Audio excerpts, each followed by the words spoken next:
Good day. Thank you all for joining us today in this discussion on African drug markets and related policy developments. Our discussion today will include presentations on drug market trends in West Africa with a case study on Liberia, as well as policy interventions in East and Southern Africa. So today we have four speakers who will be taking part in this discussion, and I will introduce them each shortly. But before we begin, I'd like to encourage you all to engage in our discussion by sharing your comments using the chat function or sending us your questions through the Q&A function as well as through the chat. Just a reminder that because we are streaming live on YouTube, Chatham House rules unfortunately do not apply during this event. We will also have a poll that will pop up on your screens towards the end of the event. If we could kindly ask you to please take a few seconds to complete that poll. It's very helpful for us to evaluate our events as well as improve where needed. So today, the speaking order, we will start with Jason Ely, who will kickstart the conversation. Jason Ely is a senior expert on drugs and drug markets at the Global Initiative Against Transnational Organized Crime. He will provide us with an overview of drug market trends in Africa. Joining him in this discussion today will be Dr. Christian Ani, who is an ENACT senior researcher at the Institute for Security Studies. Dr. Halkano Wario, who's an ENACT East Africa Regional Organized Crime Observatory Coordinator at the Institute of Security Studies, and El-Sadiq Mohammed Ahmed, who is a senior expert at the Global Initiative Against Transnational Organized Crime and is the Secretariat Head for the East and Southern Africa Commission on Drugs. Jason, let me hand over to you to set the foundation for our discussion.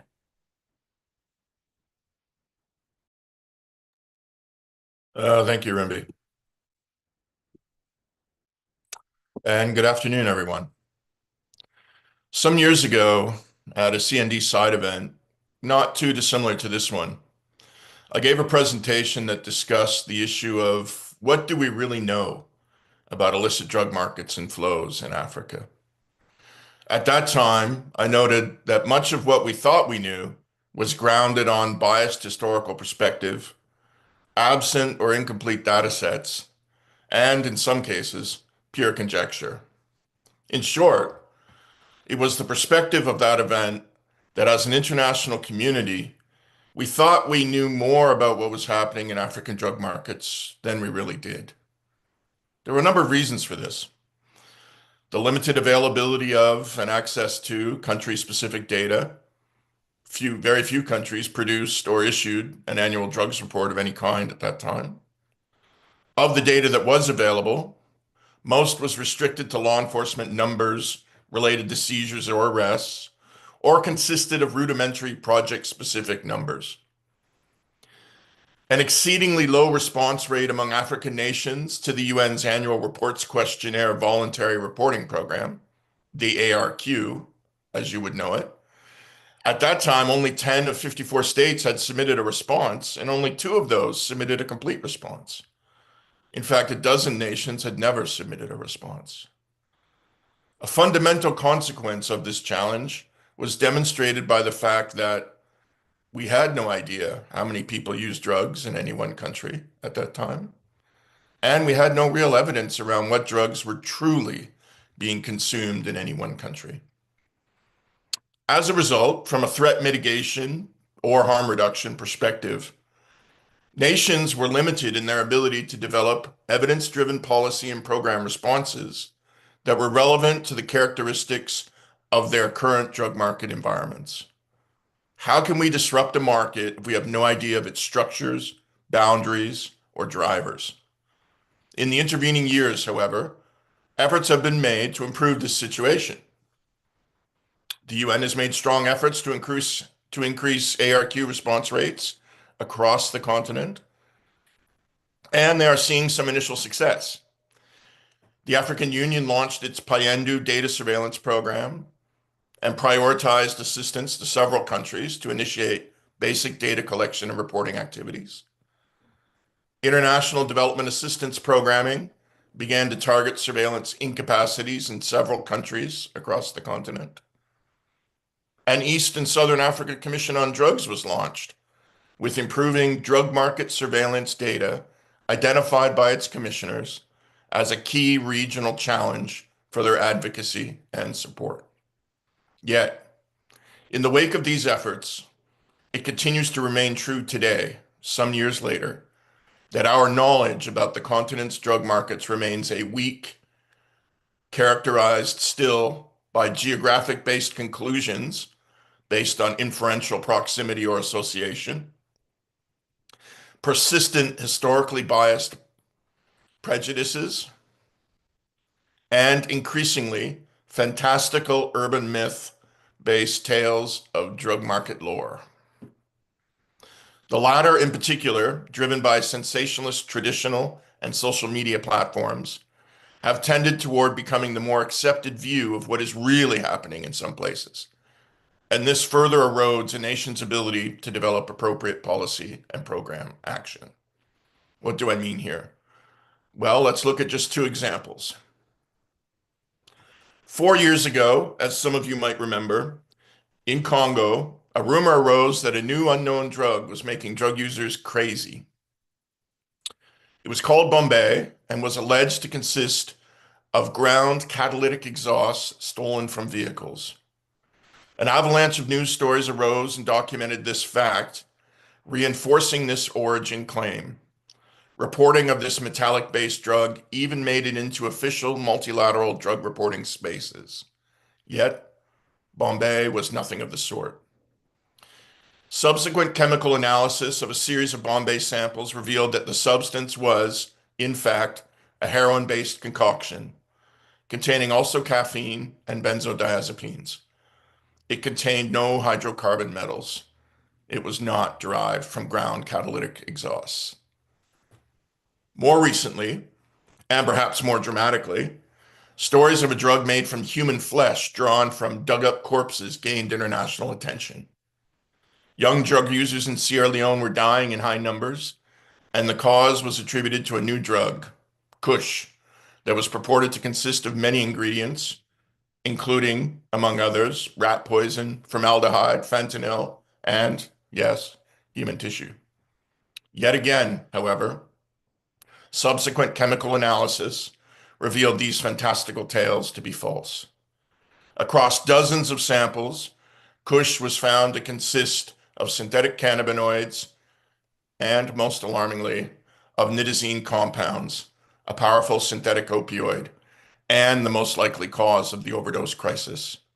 There was no formaldehyde, or fentanyl, or rat poison. Kush, as science would prove, also was not made from dead bodies. In fact, scientific approaches to examining Africa's drug markets are revealing that we still have no accurate understanding of what is really happening in these places. Field spectrography and GCMS testing of samples taken in places such as Mauritius, South Africa, Kenya, and Guinea-Bissau all reveal a worrying reality we fail too often to see here, lurking under the market surface. This is the rise of synthetics across the continent. Synthetic drugs are increasingly being seen to be the fastest growing drug commodity across African markets, both in terms of use. We think of here meth, methaqualone, MDMA, methcathinone, but also in terms of their use as contaminants and adulterants in other drugs. Yet, in most countries, synthetics are rarely acknowledged or accepted as anything more than a rarity, or perhaps a foreign dalliance. Because, as many of you will know, the availability of illicit drug testing is poor, the diversity of chemical compounds available is wide, and the technical, financial, and human resource capacities to invest in such actions often is still out of reach for most countries.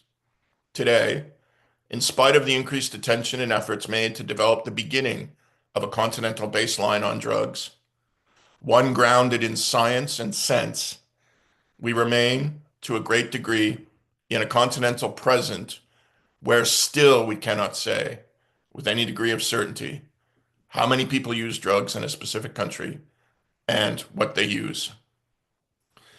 If we are serious about disrupting these drug markets, and if we are serious about mitigating the harms that they continue to cause to young Africans across the continent, if we are serious about developing effective public health and security policies and programs to support these two objectives, then this evidentiary void, above all else, must be filled. A difficult task at the best of times, and one further complicated, perhaps, by the more trying times that we see beginning to emerge before us today. Thank you. Thank you, Jason, for that grounding. I think the importance of scientific testing really came through for me. And thank you also for highlighting the growth of synthetic drugs on the African continent. I think this provides a good base for us to start our discussion, and just a reminder again that we would like to engage the audience more in this discussion. So do let us know what you think in the chat section. Send us any questions that you may have for Jason as well as the other speakers as they continue speaking. Without further ado, I will hand over to Christian, who will present on a case study on Liberia. Christian, over to you. Thank you very much, Rumbi. So this afternoon, I'll be speaking on Liberia's illicit drug market, some of the causes and the enablers and the policy options. I'm happy to be here. Last year, we did a bigger research looking at gangsterism in Liberia, looking at what really causes that.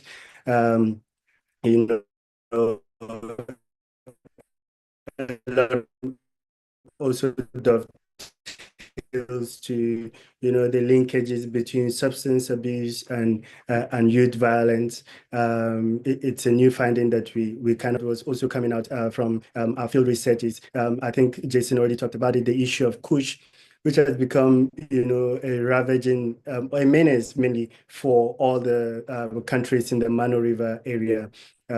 Here we are talking about Sierra Leone, we are talking about Liberia, and then Guinea. So most literature, most people responded also speak about that this Kush is coming all the way from Sierra Leone into Liberia and also into Guinea. But then there are local productions of it. But then the extent to which those are significant is subject to question. But a lot of fingers are pointing to Sierra Leone being the exporter in the Mano River area. But then what is also significant is that Kush itself, is cheaper and also very potent, but it's devastating. Not unlike or compared to cocaine or heroin, they're all devastating, but to the extent that it has the components has significant impact on the users itself. But then we also need to know that although this Kush is cheaper, as in it remains, it's still expensive at the end of the day, because most of the users reported that they have to use it for a couple of times. They have to, take 10 to 20 Kush wraps a day, depending on tend to rely on it or tend to invest their energy in making money just to get that Kush. On the right-hand side is a report that we wrote on the youth gangs in Liberia and some of the motives and the nature of the activities. But then what we found in Liberia was that, we have over 1 million population who are involved in substance abuse. The estimates are subject to question, but, the NDLA of Liberia gave us this report that, over 1 million users are involved in this. Liberia has a population of about 5.5 million based on their last census. So this shows that, you have a significant large population, about 20% involved in substance abuse. And then also a little bit more to some of the Wendu report. The Wendu report itself, the Wendu report is an abbreviation for West Africa Epidemiological Network on Drug Use.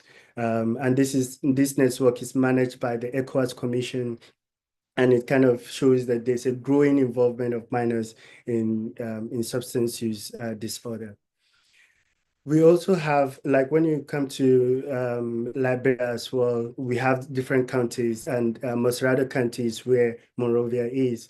Modest estimates speak about 1,500 ghettos, but these are just like identifiable ones. But, when we were there, we saw, under bridges, different areas, makeshift areas, the beach areas, people congregated there and living in those ghetto areas, and then they're involved in substance abuse.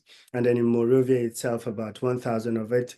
But then these kush users, they're called Zogos in Liberia, and this is where the market is, that this disadvantaged population, mostly often disadvantaged population, are the ones involved in kush use. They also use other drugs. We have heroin, we have cocaine that they are also involved in. But one of the priority drug at the moment is kush. And the president did declare state of emergency on drugs in Liberia. But it's good for us to understand when we're talking about the market, the drug market in Liberia, it's very important to understand that there are drivers to it. It just did not happen that we have a large population of youth involved in substance abuse. You recall that Liberia underwent 2 civil wars, the 1990s coming into the early 2000s, and the use of child soldiers. Child soldiers were very central to those wars, and why children were also very central to it was, the obedient nature of some of the children there, the limited engagement with realities that are there. And drugs were weaponized in that context to kind of get them to do, engage in large-scale conflict. And then afterwards, there was limited post-conflict therapy and rehabilitation. But, when we look at this, it's not just the former child soldiers who are now involved in it, but then it over time became more like a culture among the young people that taking substances is a norm. So that's why it became very easy to connect with kush. And when kush came, it just swept like wildfire across Liberia. And then we also have the huge challenge of economic downturn, since the war. Before the country could recover, it was hit by Ebola crisis.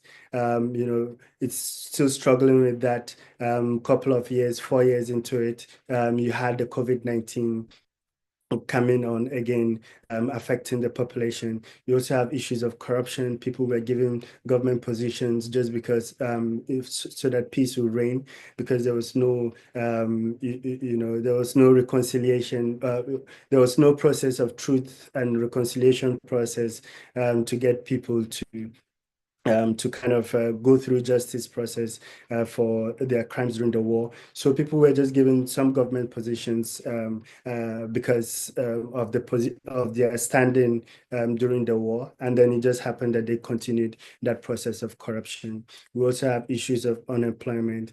And when we spoke to a lot of people, they spoke about, idleness being one of the critical things that, led them that led them into substance abuse.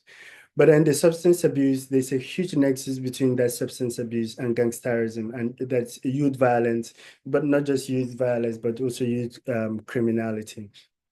On the right-hand side, kind of gives explanations on some of the things that we found out based on speaking to some of the gang members that are there.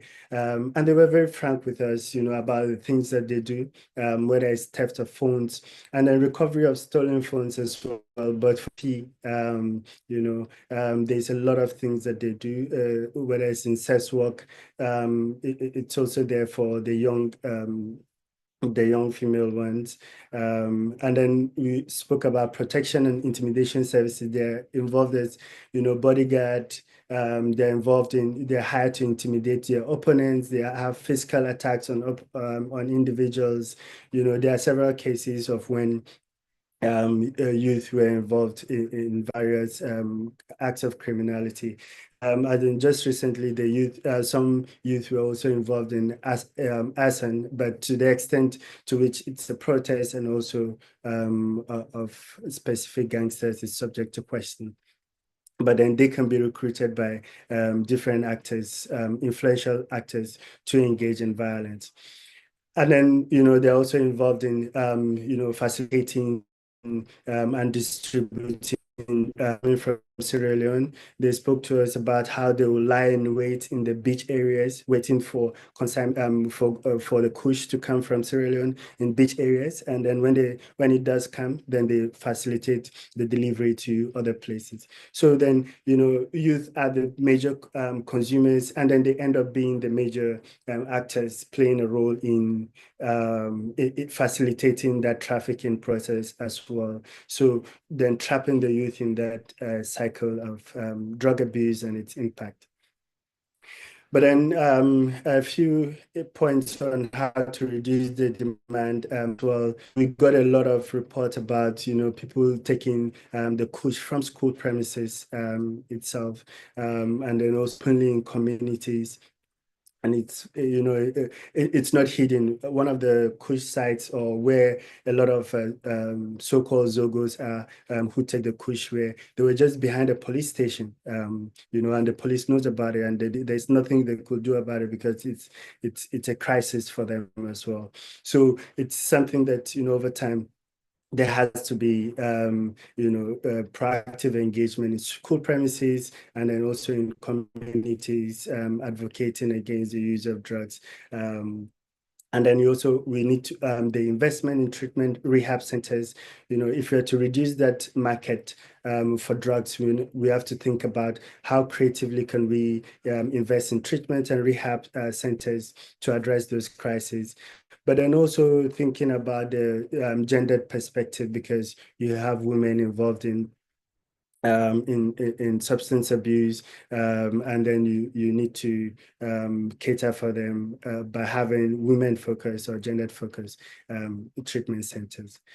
When we look at the socioeconomic drama, as I said earlier, a lot of youth kind of said that it's not an excuse to say that because you don't have a job, then that's why you're involved in substance abuse. But it's a huge driver that kind of leads people to say, okay, let me just take this. It helps me temporarily. And then we also had the ECOWAS Commission, together with the ENACT, have been working briefly on trying to initiate alternative to incarceration process that is tailor-made for the West Africa region, to kind of begin to get countries to work on their policies and to reform their systems rather than jailing members, people involved in substance abuse, and also jailing the gangsters that are involved in substance abuse, that are involved in some form of criminality, and just leaving them there in the prison to serve their time. That they should provide them some form of rehabilitation process, even while they're serving the term or not, but that they lead them through, because it's endemic, and they're very, very frank about telling you that they're involved in this crime because they need those money for them to sustain themselves. So I'll leave it at that, Rumbi, and then we can take it further in the discussions. Thank you. Thank you, Christian. We have also linked Christian's research paper in the chat. So if you would like to see some of the findings and some of the research that Christian conducted, you can have a look at the paper. Thank you for that, Christian. It was very important how you walked us through the causes of the drug trade in Liberia, as well as some of those economic factors that are driving the drug trade that you saw during your study and your research in Liberia. From here, I will hand over to El Sadiq Mohammed Ahmed to talk us through some of the policy interventions that are starting to come up in response to the drug trends in Africa. El Sadiq, over to you. Thank you very much, Rumbi, and thanks for the previous speakers, and they laid the ground very perfectly. I just wanted to quickly talk about the Eastern Southern Africa Drug Commission.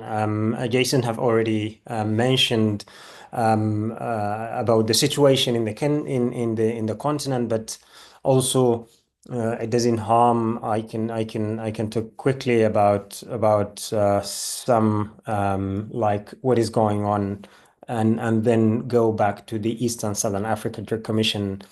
And it's traditional because everyone knows that the longest-standing maritime trafficking channels, it's a southern route and other routes. My colleague Jason also knows and has a route by himself.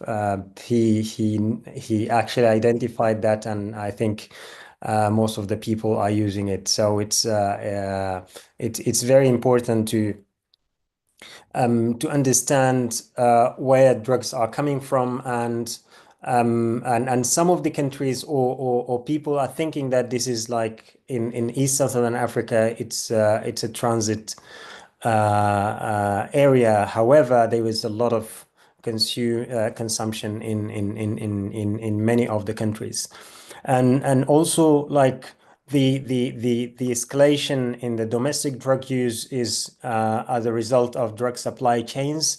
If we look at some countries in the region, we find that it's like some of them are among the highest per capita when it comes to the heroin use, according to our ENACT Africa Organized Crime Index, which is like and because of these countries are the highest because of their population. So they have a small amount of population. That's why it's very high. And Rumbi, our colleague, have already also been part of this. I think she's not just a moderator, but she has been also heavily involved in this issue. As we all also know that the region has been facing with a very serious challenges and the new drugs that are coming up. And one of the biggest issues is the lack of testing. Like some of the countries do not have the capacity to test which drugs are coming into and out of their countries.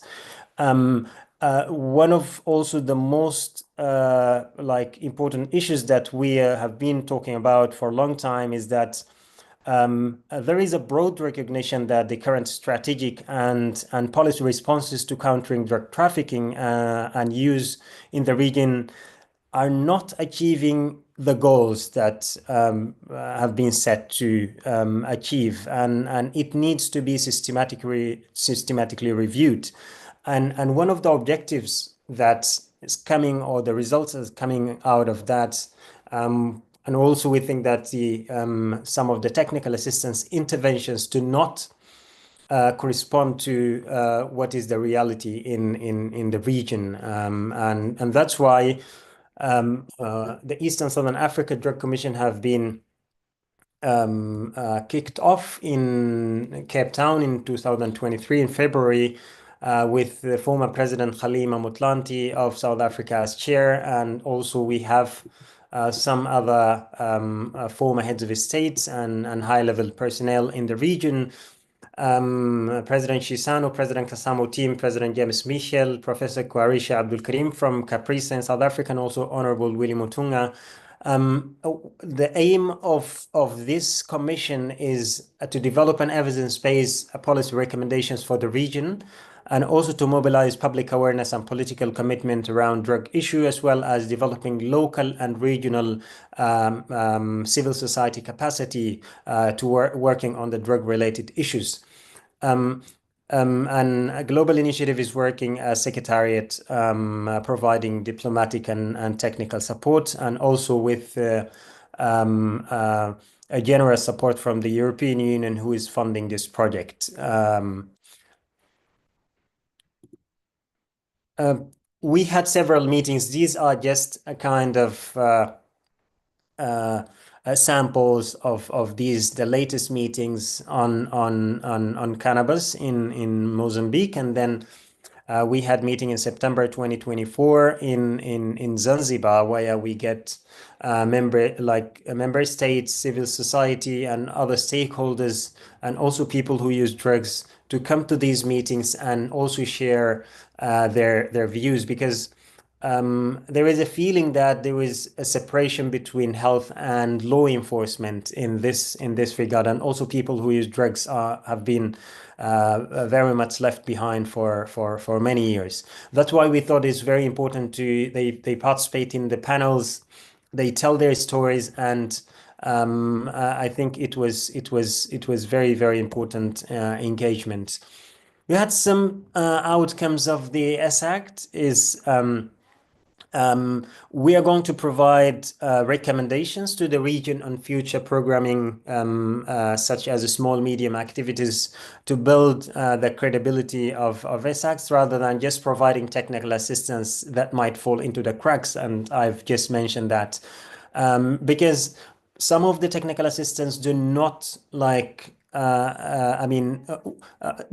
we're provided, but there is no sometimes there is no need in one of the areas, but there are some interventions with some partners who are coming and just say that we need to provide technical assistance in this area, which might not be a priority for such a country.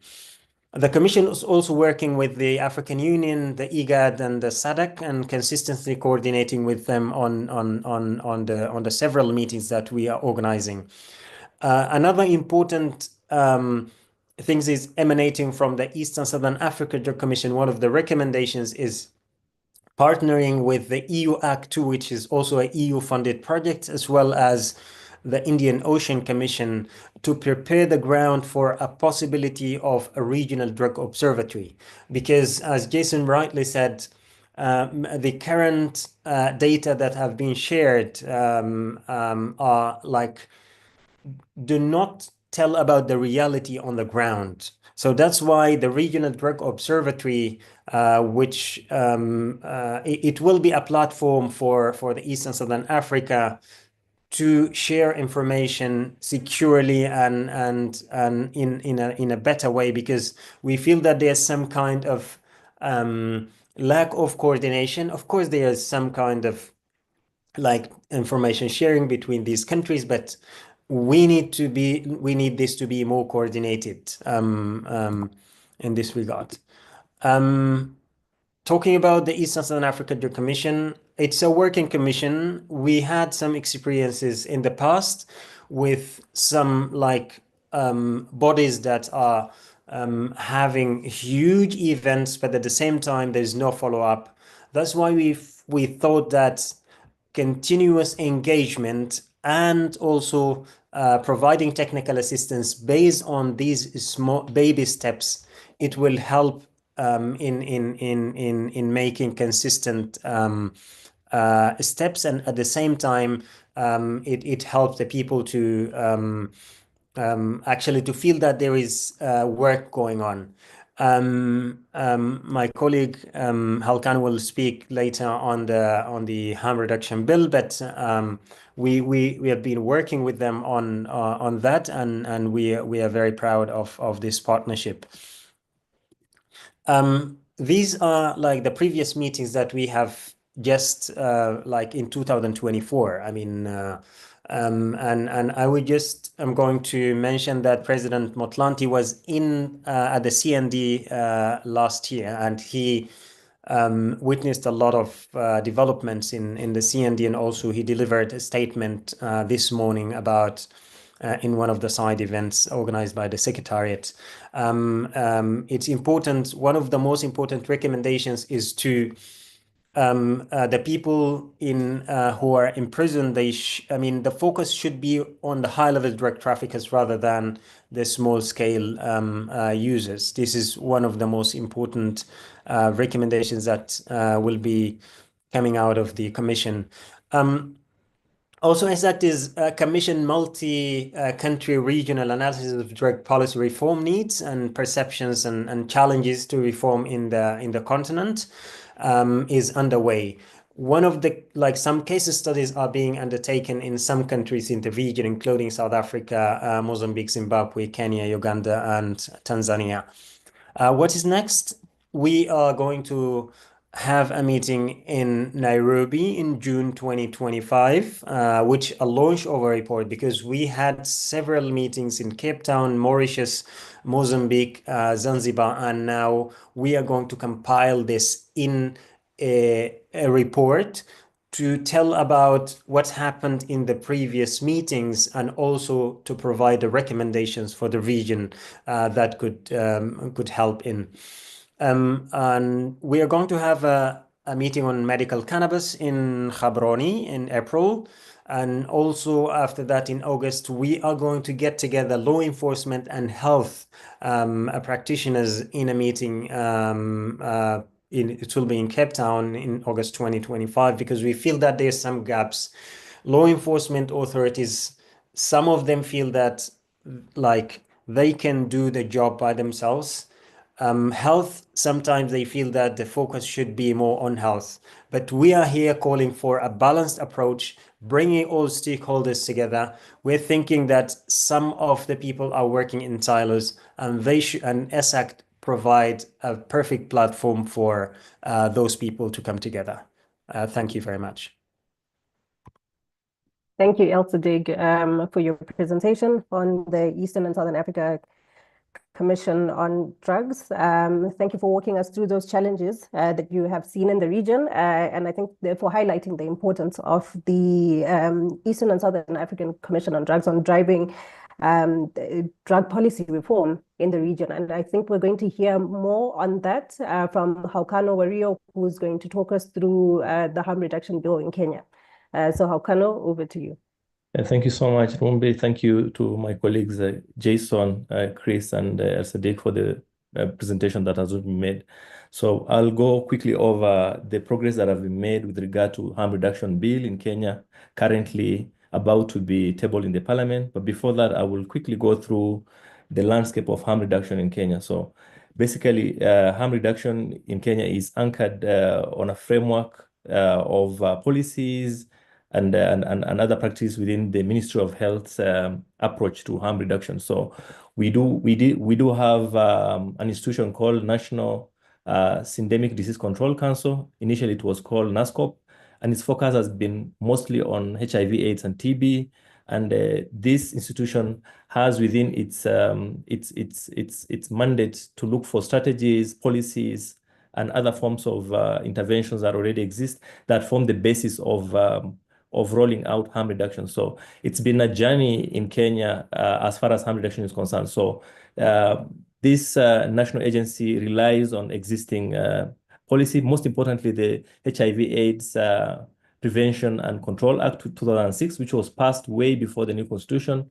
And currently, there's an amendment of this act so that it becomes in line with existing and progressive harm reduction practices. Aside from that, the ministry again relies on other policies that touches on the same. So one thing that stands very clear is the link between the people who inject drugs and the harm reduction services, and therefore other people who use drugs in other way are often outside the mandate of this state institution in order to benefit from harm reduction services, which are again very much limited in the location that these services are offered. Aside from the national state institution that is offering these services in a very limited way, and again relying mostly on donor funding, especially the US funding, there are also private institutions that run harm reduction services in Kenya and who also work closely with people who use drugs. This is a map of some of the institutions that offer harm reduction services in Kenya under the government's Ministry of Health support. And one clear thing that this map shows is the limitation, the geographical limitation of harm reduction services within Kenya's landscape. So largely centered around Nairobi and Mombasa and along the coast, but most parts of northern and eastern parts of Kenya are not so much covered. Largely, the problem has to do with lack of strong policy framework under which harm reduction services could be provided to. And the journey that Kenya has made since 2008 gives us a very clear picture of when the whole discussion around harm reduction has been ignited around 2008, with the recognition of the people who inject drugs as a very key population that are affected by HIV/AIDS. And again, these are people who are affected by also other diseases. Between 2011 and 2012, development of guidelines for this particular key population. 2003, 2015, establishment of OCT and the MAT therapy kind of clinic. 2016, but currently the area that I want us to look at is 2021, 2023, and up to 2025, where legislative policies are being discussed on how to integrate harm reduction services much more in the government's policies so that it is provided within the larger health framework. I'll speak a little bit about the current bill that is in the parliament now. So there's a new harm reduction bill that is being discussed in Kenya. This bill is proposed by Honorable Esther Passaris, the Nairobi Women Representative. It's titled Harm Reduction Bill 2024. It's an act of parliament that hopes to provide framework for provision, administration, and coordination of harm reduction services in Kenya and for connected purposes. This bill is largely, again, supported by consortium of civil society organizations that are involved in provision of private harm reduction services in Kenya, and people who also work closely with people with problematic drug use. So as El-Sadiq had already mentioned, ESSACT is supporting the Public Participation Forum for this bill.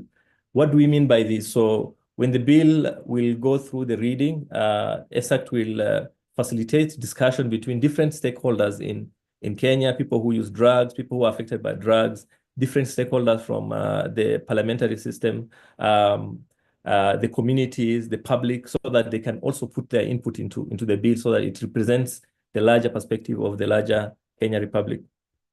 Again, if I can take you through the journey of this bill so far. So in August 15, 2024, ESSACT was able to support a parliamentary stakeholder consultative meeting with key stakeholders, including the National Endemic Disease Control Council, the National Authority for Campaign Against Alcohol and Drug Abuse, various CSOs, including people who with problematic drug use, and they were able to meet with the parliamentarians, especially the Health Committee, and discuss the draft bill. And from that discussion, some more addition as far as key clauses were included. Thereafter, again, ESSACT was able to support expert review of the bill in coordination with the legal team now drawn from government ministries and civil society organization and the parliamentary committees, especially the Health Committee. And this was done. The report from this review was presented to the Health Committee. The Health Committee recently approved this report and the bill itself. As of this week, the Health Committee has forwarded the bill to the Speaker for gazettement with amendment. What this basically means is that now it's going to be, the bill will be put officially in the Kenya Gazette. Thereafter, the Parliament will go through the readings of the bill. After the first reading, there will be second reading, third reading. But in between, the movers of the bill, together with the supporters, the partners, are expected to engage in public participation. The public needs to be made aware of what this bill is going to bring, what challenges it might bring, and how they can also add their voices to it. So ESSACT is standing and supporting this process, and also supporting the amendment of the HAPCA Act that will, in a big way, also ensure the commitment from the government on the matters of harm reduction. This is a picture of the parliamentary discussion that was held in August, where 17 MPs from the parliament, including about 10 from the Health Committee that attended. And in the second picture on the left, there is the CEO of NACADA, the CEO of the National Endemic Disease Control Council, who are also part of this discussion. This bill is eagerly waited for by diverse stakeholders, especially NACADA and the Ministry of Health, because it's going to facilitate the provision of these services largely through the health system in Kenya throughout. So the question that probably one need to ask is how this bill will be important. If you reflect on the map that we had earlier given, where the MAT clinics or the health interventions are very limited geographically to the centers and the urban centers in Kenya. The bill will put in place mechanism for the national government to run these services in the entire health system in Kenya. We need to know that the health is a devolved function. Kenya has 47 counties, so counties have a very strong stake in the running of the health services. So that basically means that when this bill will be adopted and the National Treasury allocates money for the provision of these services within the health sectors, this obligates now both the national government and the county government to provide these services to the deserving public, especially the people with problematic drug use across the country. As I end my presentation, then we need to look at the challenges perhaps that may face this bill in the coming years, perhaps even the harm reduction services in Kenya. First and foremost, we need to bear in mind that most harm reduction services, not just in Kenya, but in other countries, are also relying extensively on international funding, donor funding. So various multi-sectoral health programs in Kenya and intervention in Kenya have always relied on international funding. And the recent freeze basically means that many countries in Africa, including in Kenya, need to relook the whole aspect around health service provision and to ensure that services, including harm reduction services, can get support from their own exchequers to find a way of sustainability to run these. But this is something that needs to be bear in mind as this bill gets to be debated and passed. And again, one of the key things that often ignites parliamentary debates in Kenya is around resource allocation. So if the bill implies huge allocation from the exchequer towards provision of these services, there may be quite a lively debate in the parliament. And I think reason will prevail, because the problem of drugs are quite huge in Kenya, especially not just in urban area, but increasingly also in the rural area. Overall, one can say that this is a very progressive legal step that is being taken in Kenya that may address the challenges of drugs in the country. Back to you, Rumbi. Thank you, Halkano. Thank you for that insightful presentation, where you talked us through how civil society has been involved in the harm reduction bill and the role that you, as part of ESCAD, have also played in that work on harm reduction services in Kenya. We are going to open up for questions and some more discussion.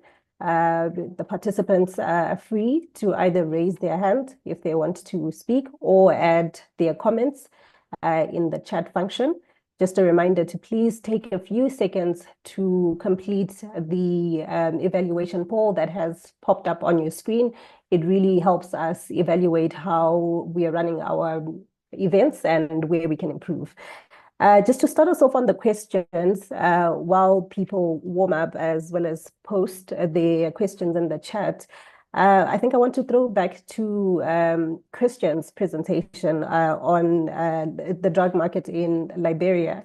And Christian, if I could just ask you about women's roles in the drug market, in the drug market, or either in the drug trade in Liberia. I think you talked us through youth gangs and their involvement and gangsterism, but I am particularly interested to find out if your research came across women's involvement in the drug trade in the country. Thanks, Rumbi. I think, yeah, to a large extent, you know, one of the key areas where we found out their involvement is in the use, but not just in the use, but also in the distribution networks. So, for instance, when we spoke to some of the team that were there, they spoke to us how they move some of the drugs from one place to another. When it does come through, that they get they get some of the drugs from the people who have brought it from either from the beach areas or from the border areas where it's being trafficked, and then they use that as a distribution network, but also because most of the time there's least suspect, as in they're one of the least suspected persons to be in possession of drugs. So that what makes them makes it easy for them to carry it around without being easily stopped and checked. But also one of those another aspect that we found, not just in the aspect of youth or younger girls being involved in this, is area of market women. There have been a lot of arrests involving market women who were also involved in distribution of Kush across the country, which now makes it a huge crisis. But it's also very important to note that, like, Kush has become, a very lucrative market for a lot of people in Liberia. For instance, in one of the ghetto area where we spoke to, we met a pastor. He's an evangelist who now said that he has to leave his job, but he's still an evangelist, but he dedicated most of his time to selling the Kush in those ghetto areas.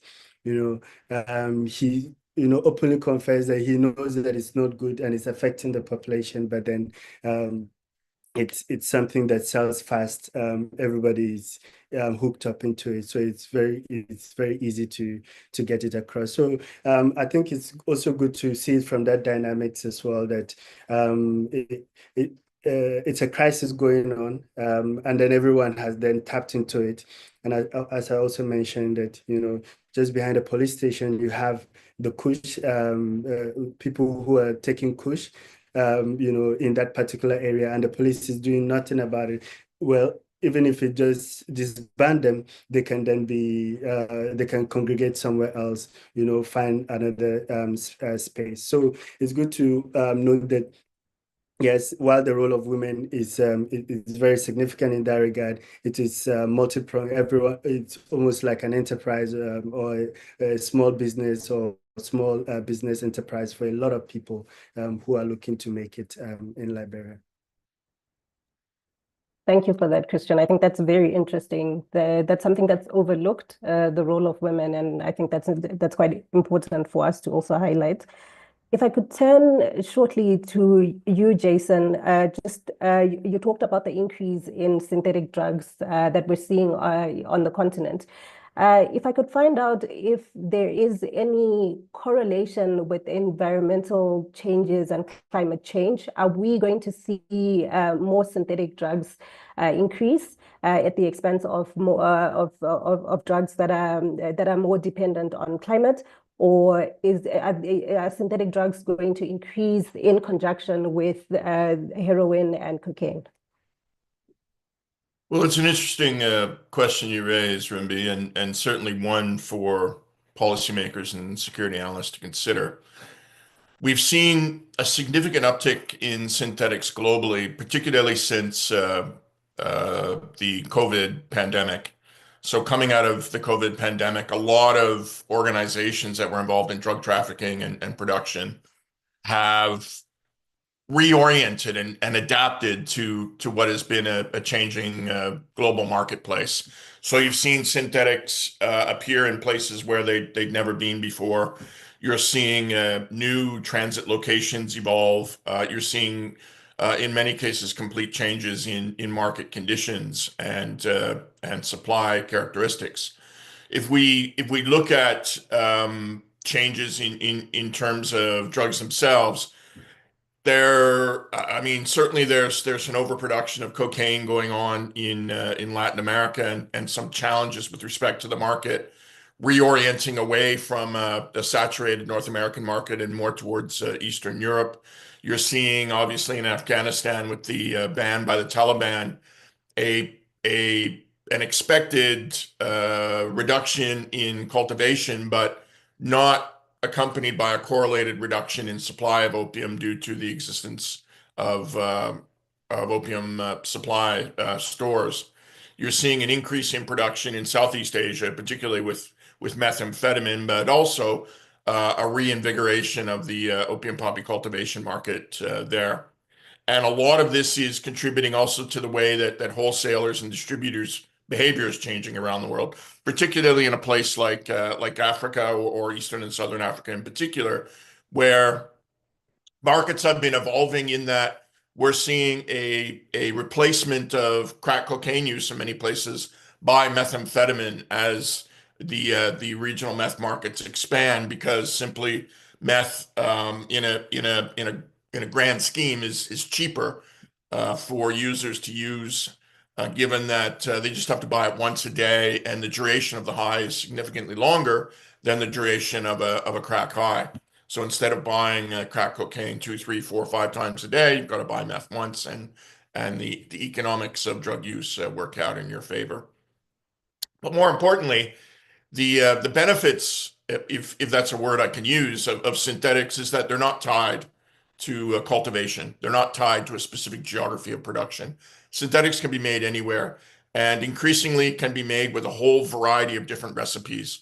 So we're seeing a significant uptick in local production in many places, but particularly across Africa, of a variety of substances: methamphetamine, methaqualone, otherwise known as Mandrax in South Africa, and also, more importantly, things like MDMA. The final thing I would say is that not only are we seeing an increase and a diversity of production processes, we're seeing a vast increase in distribution that is seeing substances advertised as one thing, but upon analysis actually being something completely different. People selling ecstasy that turns out actually to be methcathinone in its makeup. People selling purportedly heroin that turns out obviously to contain other synthetic opioids or completely different substances in its makeup. So it comes back to the point of an expanding marketplace of synthetics that really are permeating the entirety of the market as a whole, and the supply chains as a whole, that really is occurring in many cases beneath the surface that we're not even recognizing until, in some cases, it becomes too late and is highlighted, for example, in Sierra Leone, by a vast death of people who use drugs. Thanks for that, Jason. I think just to bring us back to the policy discussion, if I could just pick on Elsadig and Halkano to just talk us through the role that political leadership then plays in pushing forward and achieving public policy on drug reform. How do you take all of this research that Christian and Jason have presented and use that within the ESCAD? So speaking both in terms of the ESCAD and also on Halkano's experience in Kenya. If I could start with you, Elsadig, and then we hear from Halkano. Thank you very much again, Rumbi. I think the role of the political leadership, in pushing forward and achieving policy change and impact, cannot be overstated, including in the complex and sensitive political context of responding to drug trafficking and its impacts. And also this has proven especially true in Africa, where securitized approaches coupled with lack of investment and coherent strategies that have enabled drug trafficking to continue to cause unfold damage across the continent, to health, to security, livelihood, and even to the ability of a state to govern. And also the systemic challenges common across various parts in the continent, including corruption and also poor institutional capacity, which undercuts the commitment and also reach and impact of government responses, including in multilateral capacity efforts. So that's why the role of leadership and also the former presidents that we are working for at the moment, they are important players, and they have a strong voice and outreach with the current presidents and leaders in the continent and beyond. And when they talk, people can listen to them. So I think one of the most important thing is, of course, you can have a system, you can have strategies and policies, but without a political leadership, political will, it will be a bit uneasy to achieve the goals that you wanted to achieve. Thank you very much. Thanks, Sadiq. Elkanah? Thank you, Rombi. So in the case of harm reduction bill here in Kenya, one thing that stands out clearly is the engagement that political actors may have with civil society organizations that work with people with problematic drug use. So whenever we find such political actors that have an understanding of drug problem in the constituencies that they represent, and all political leaders have constituencies that have huge amount of drug problem, three things always come out. Lobbying. They have ability to harness the powers within the parliament to push for bills that are progressive, that can address the problems of health, not just on drugs. Secondly is resourcing. They can convince the budget appropriation committees, they can convince the Senate, they can convince the National Assembly to understand that we need to put money for this, and we need to have structures for this. And finally, they can use their influence in a way that allows for more progressive understanding of the problem. So the political actors that possess these three characteristics, because the problem exists in the constituencies that they represent, have a way of influencing the policies. But the problem is not all political leaders have similar understanding of the problem of drugs. They prioritize other issues, gangsterism, or poverty, or any other thing, any other social challenges aside from drugs. But when we see political actors engaging with civil society organizations, with communities, then chances of them being able to use their positions to push for policies is usually high. Thank you. Thank you, Elkanah. That nicely brings us to the end of our event. I'd just like to extend our heartfelt gratitude to the participants for joining us in our discussion today. Thank you, colleagues, for presenting on your research and the work that you're doing on the different aspects of drug markets and drug policy in the region. Thank you so much, everyone, for attending. Do read the research that we have linked. Do visit the web pages that we have linked. Thank you for your time.